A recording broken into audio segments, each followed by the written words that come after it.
probably may not have required research, but research has been done all the same to prove that the EWaste dump site near Agbogloshi here in Accra is taking quite a toll on the health of people who live and work in the vicinity.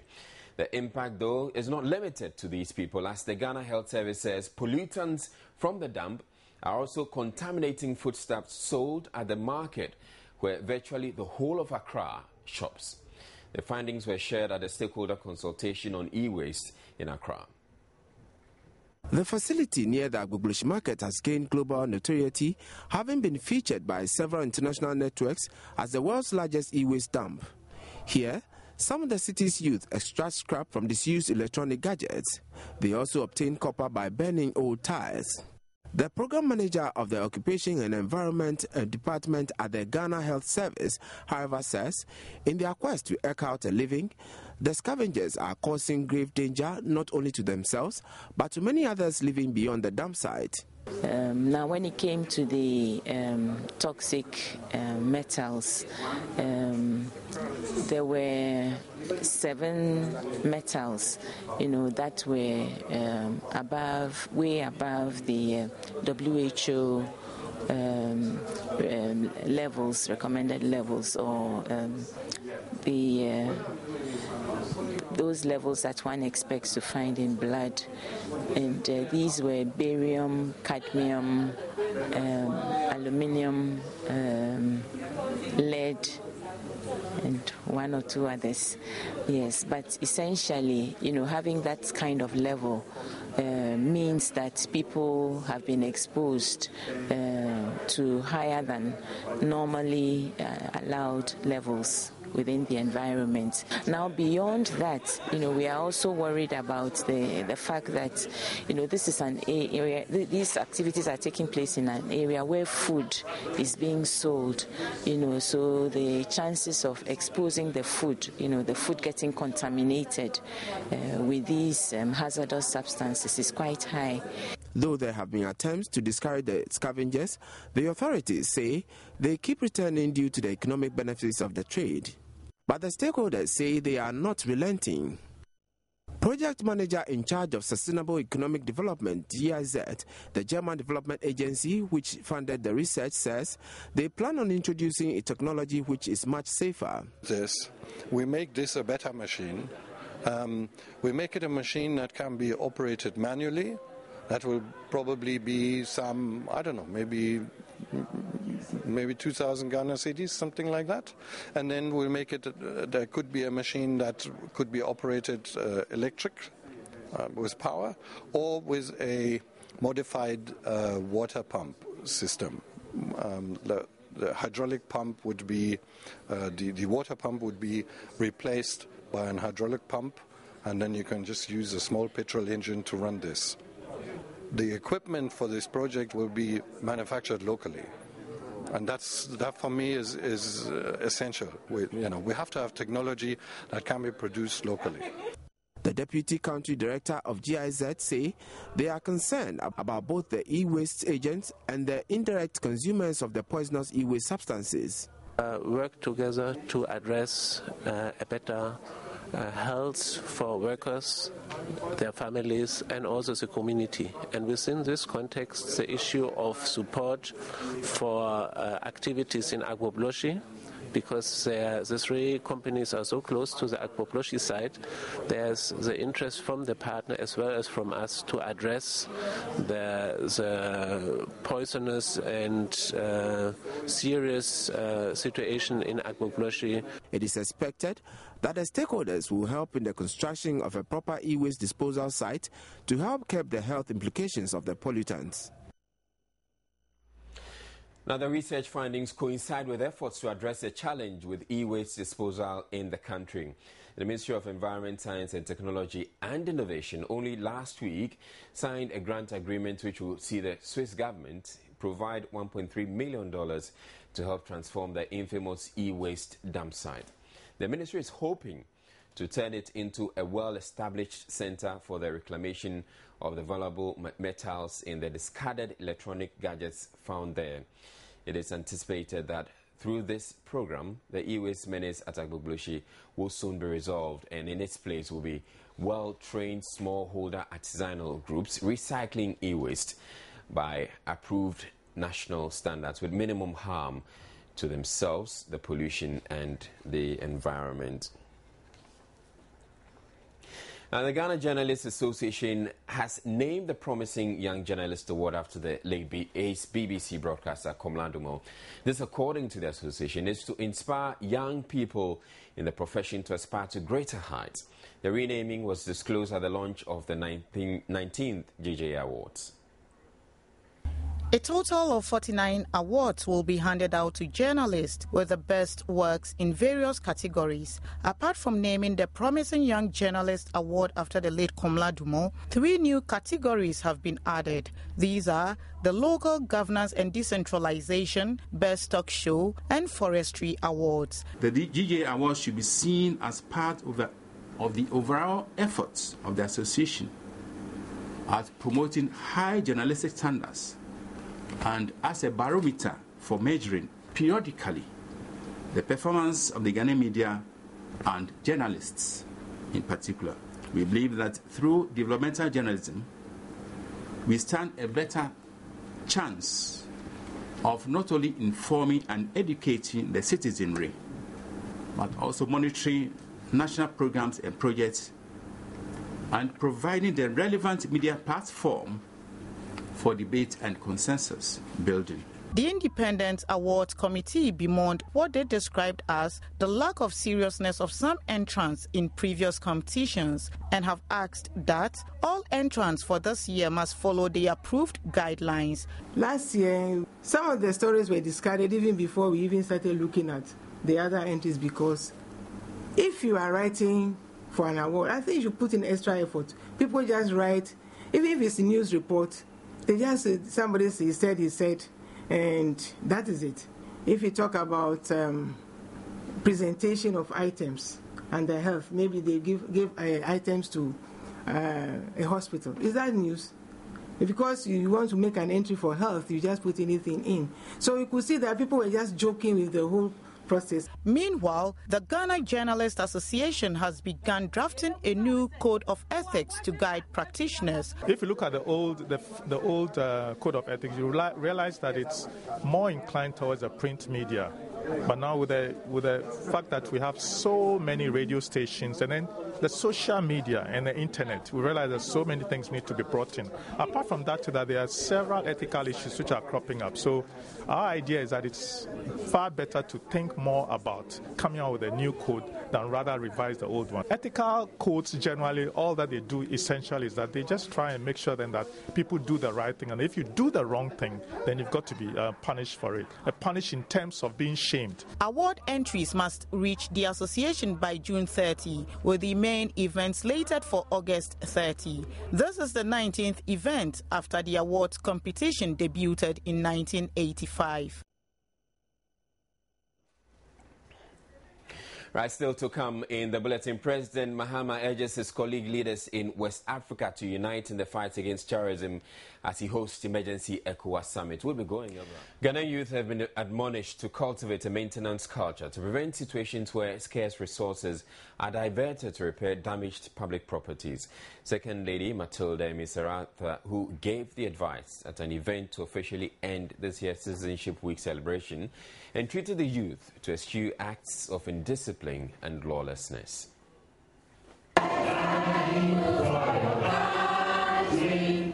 The National Commission for Civic Education officially ended this year's nationwide Citizenship Week celebration at the Kanda cluster of schools in Accra. 216 officers of the National Commission for Civic Education coordinated the project, which ran on the theme, Indiscipline and How It Weakens the Pillars of Our Democracy. It covered 4,500 schools with a total population of 1,200,000 pupils. Second Lady Matilda Emisa called on all youth to accept values and virtues of good citizenship as part of their lives, since acts of indiscipline and lawless could have dire consequences on them. You go somewhere and somebody says, oh, Ghana, this and this and this, And instead of you promoting Ghana, you rather will bring Ghana down. You should see some countries, they are so proud that if they hear you mention their country, they want to listen to what you said. So that if you say something bad, they'll correct you. And as citizens of Ghana, that is what we should do. We should make sure that Ghana is held up high, so that people who are not Ghanaians, who do not know Ghana, through us will know Ghana. She advised them to protect public property and desist from acts of vandalism. To the society, when you are given something to look after, you spoil it. To some of you, you go to places and you write on the walls. The classrooms, you are writing on the walls. You go to public places, you are writing on the walls because you are saying, energy non in public property. You are spoiling public property. You have to ensure that public property is not tampered with. Chairperson for the National Commission for Civic Education, Charlotte Osei, said this year's celebration has been very successful, even though she admits there were some challenges with organization. A challenge in organizing because you are going into 5,000 schools across the country. So organizing logistics, fixing times with the schools, times that are suitable for resource persons, but those are not challenges. It's just part of the whole exercise. So it's been really successful this year. Partly because we got a lot of private sector support in terms of refreshment for the kids, support in sponsoring some souvenirs for the kids. We got a lot of tree seedlings to plant around the schools. But more importantly, we got a lot of resource people volunteering their time to spend with the children of Ghana. Pupils of the Kanda cluster of schools took turns to ask questions and share lessons learned. The second lady also inaugurated a tree planting initiative in the school. Ghanaians have been charged to attach a lot more importance to tolerance, unity and respect for the rule of law as the country joins the rest of the world to mark International Peacekeeping Day. At a flag-raising and wreath-laying ceremony to honor personnel who died in the course of peacekeeping operations, Minister of Defense Mark Woyongo called for concerted efforts in promoting and sustaining peace and security around the world.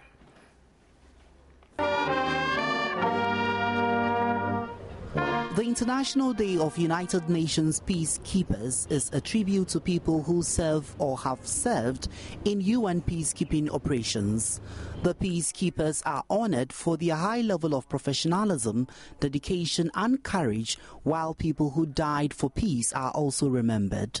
Ghana's involvement in peacekeeping operations dates back to the 1960s, when it first deployed troops as part of UN peacekeeping operations in the then Congo Republic.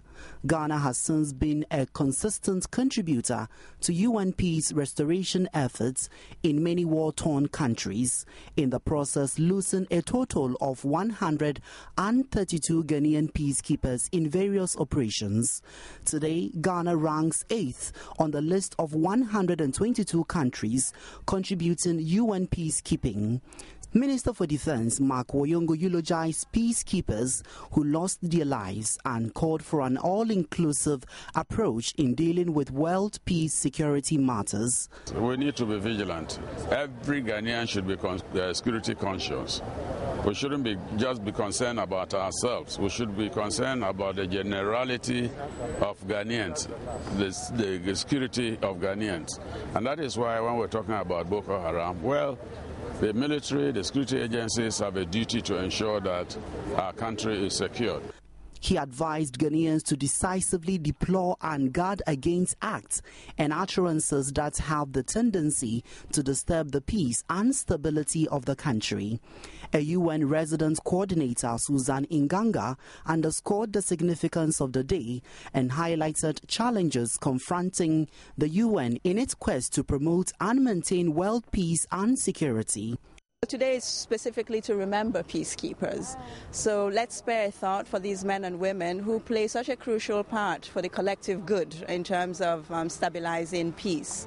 Meanwhile, wife of late Lieutenant Colonel Franklin Klenu, who died last year while on peacekeeping mission in Darfur, Sudan, lamented to Joy News how the UN has failed to compensate her 1 year after the death of her husband. It's sad that when some of these things happen, some of us are not being compensated. Because my husband, for instance, UN say they are not going to compensate him because he died of a pre-existing condition. But I know he did medical checks before leaving. So I find it weird. But what can I do? His life was more important to me.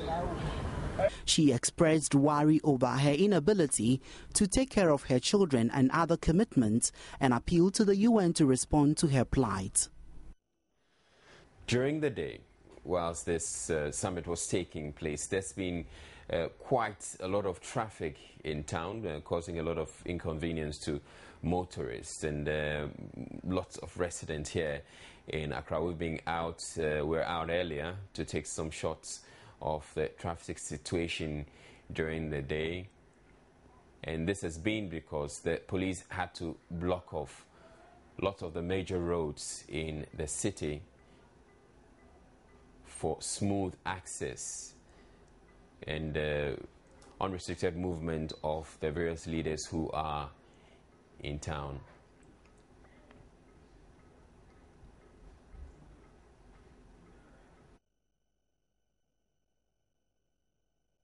Out there on social media, you get a lot of people commenting about the traffic situation. It's been that terrible all day.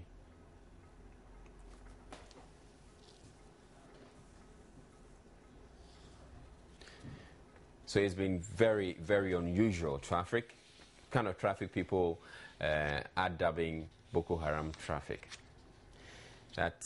We're taking a break now. Now for some business reports with me, Abigail Adomakoenchi. To start with, imagine having to engage in e-commerce transactions in 4 different currencies in over 200 countries on a single card. Well, that's the latest product Stanbic Bank, together with MasterCard, has introduced onto the market. The Money Wallet's multi-currency card would prove to be helpful for travelers who want an alternative to carrying foreign notes. MasterCard branded card, which is the first of its kind in Ghana according to Stanbic Bank, offers a safer and more convenient alternative to foreign currency notes and allows both customers and non-clients of the bank to load and have access to up to 4 foreign currencies on a single card. The card could also be used for point-of-sale purchases and ATM withdrawals at more than 36.9 million locations in over 200 countries where MasterCard is accepted. We think first and foremost it's a solution to our customers. We're providing a payment solution to our customers, which hopefully would enable them to stick around and do some more business with us as well, whilst we make life easier for them.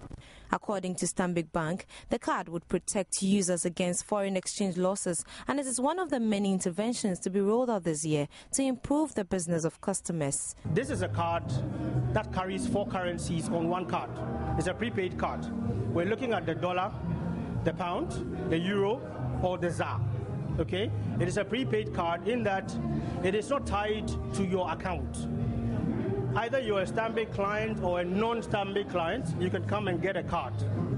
Okay? You can load up to $10,000 equivalent, and that is what you use to travel. And you can go to any of these jurisdictions.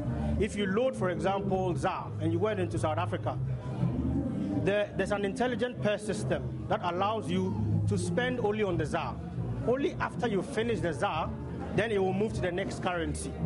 Okay? Again, you have an online management system that allows you to track all your spend online. So you have an account and you can move funds from one currency onto the other. Okay? Again, when you're loading, you bring us Ghana cedis and you tell us which currency you want to put it in. We put it in. And you lock the value of that currency. The Stanbic Money Wallet multi-currency card is issued and activated instantly upon purchase and has a 5-year lifespan with no transactional fees when used for point-of-sale payments and e-commerce. Well, so the Ghana Chamber of Mines has a new president, and the Senior Vice President for Africa Operations at Newmont, Johan Ferrara, is taking over from Daniel Oredu, who has been president of the chamber since May 2010. But before the story comes, we'll take a quick break, and then when we return, welcome back. And as I said earlier, the Ghana Chamber of Mines has a new president and the Senior Vice President for Africa Operations at Newmont, Johan Ferrara is taking over from Daniel Oruedu, who has been president of the chamber since May 2010, and this happened at the 86th annual general meeting of the Chamber of Mines. We would be bringing you the full story in our subsequent bulletins. And that'll be all from me. My name is Abigail Adomakuenchi. Sports is up next Tuesday. Let's talk about the Black Stars, because the build-up to that game is very exciting against Netherlands tomorrow.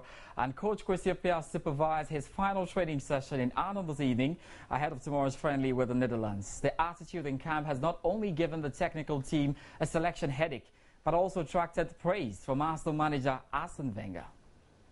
The Black Stars trained on the DQ Arena in Rotterdam today ahead of their friendly against the Dutch national team on Saturday. The Black Stars have for the past 5 days been training in Arnhem with a provisional 26-man squad. Ghana coach Kwesi Appiah would use the pre-World Cup friendly to pick his final 23-man squad for the tournament in Brazil. The 2010 World Cup quarter-finalists will leave the Netherlands for the United States on Sunday to continue with preparations for the World Cup. The team will wrap up their preparations with a friendly game against South Korea on June 9. Ghana opened the World Cup campaign against the USA before playing Germany and Portugal. Meanwhile, Arsenal manager Arsene Wenger has warned Germany and Portugal not to underrate Ghana at the 2014 World Cup. The Frenchman believes the Black Stars are capable of causing major upsets against their overly regimented opponents in Group G. Ghana's campaign begins against USA on June 16 in Natal before meeting Germany and Portugal. Still, the Black Stars and coach Kwesi Appiah has less than 48 hours to prune his provisional World Cup squad to 23. FIFA has set a deadline of June 2, and immediately after tomorrow's friendly, coach Appiah would need to break his silence about the unlucky 3. The tension is mounting in camp as it's increasingly impossible to get any clues. Coach Kwesi Appiah would release his final 23-man squad for the forthcoming World Cup in Brazil by the June 2 deadline set by FIFA. The Black Stars coach, who has been nicknamed the silent killer by players, will do the silent killing and pruning of 3 players from his 26-man provisional squad. This means Appiah must submit his final squad to FIFA by Sunday's deadline, with huge anxiety expected in the hours before the former Black Stars captain releases his squad. Appiah has admitted that he's facing a big headache in naming his final squad after all players in the camp in the Dutch town of Arnhem are reported to have put in maximum effort at impressing the coach. But those dropped from the squad must find solace in the fact that they are setting to get another crack at the whip in the future. Ghana's dropping of players from squads has in the past drawn huge controversies, with some even threatening to beat up coaches when they are excluded from the final squad. Lai Kinsing was infamously reported to have threatened to beat up Black Stars coach, then coach Milivan Raivac, when he was dropped from the 2010 final World Cup squad. Baba Mando made wild accusations against various Ghana FA officials, claiming they played a role in his axing from the Black Star squad before the 2006 World Cup. Let's talk a bit about what's happening here on the domestic scene. And the Premier League board has announced all 8 games of this weekend's penultimate match day will be played simultaneously. There were rumours the PLB had moved 7 games to Saturday to make way for the super clash between Hearts and Kotoko, but the league governing body has confirmed otherwise. The Premier League board has announced all 8 matches on the penultimate day of the 2013-2014 First Capital Plus Premier League will kick off simultaneously. According to the PLB decision, the matches involving all 16 teams in the league on Sunday will start exactly at 3:15 local time across the country. Each of the encounters is expected to have a bearing on the final table in the qualification for continental football and the determination of relegation places. The First Capital Plus Premier League trophy might be the preserve of Asante Kotoko, but certainly not the bragging rights of Ghana's Super Clash against Hearts of Oak. The 2 Premier League giants will clash on Sunday at the Babera Sports Stadium in what's easily the highlight of 7 other games to be honoured on the penultimate match day of the season.